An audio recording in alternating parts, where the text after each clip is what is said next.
2025 रे हेबाकु थिबा मैट्रिक परीक्षा को आसीची बोर्ड पक्षरु एक गुरुत्वपूर्ण सूचना हेले कोन रहिची अपडेट टी चलंतु आ डेई न कर फटाफट जानिबा हेले ताहा पूर्व वीडियो को गटे लाइक करंतु चैनल को नुआ आस्थिले एबे ही चैनल को सब्सक्राइब करी बेल आइकन को प्रेस करी ऑल रे क्लिक कर रखिबा को जमर भी भूलंतु नै 2025 रे हेबाकु थिबा मैट्रिक परीक्षा पई माध्यमिक शिक्षा परिषद बा बोर्ड पक्षरु फॉर्म पूर्ण अवधि को आसंता 25 तारीख जाए वृद्धि करा जायछि।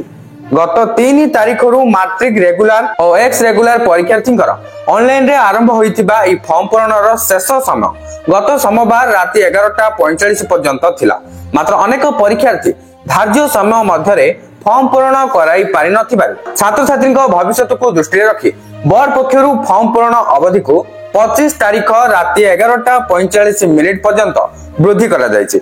जो माने भी एपर्यंत मैट्रिक बोर्ड परीक्षा देबा पई फॉर्म पूर्ण करि नांते एबे भी हातरे समय रहिछि।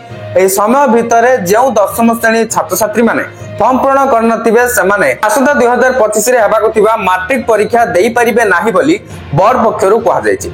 सूचनायोग्य बोर्ड द्वारा परिचालित मैट्रिक 2025 रेगुलर और एक्स रेगुलर परीक्षा आसंता फेब्रुआरी 21 तारीख रु आरंभ होई मार्च 6 पर्यंत चलिबो। तो जमाने भी फॉर्म पूर्ण करि नथिबे सेमान को वीडियोटा शेयर करी जणै दियंतु शेष तारीख घुंची जाईछि आ सही शेष तारीख भितरे जेमिति भी होना काहे कि फॉर्म पूर्ण करिवाकू पड़िबो।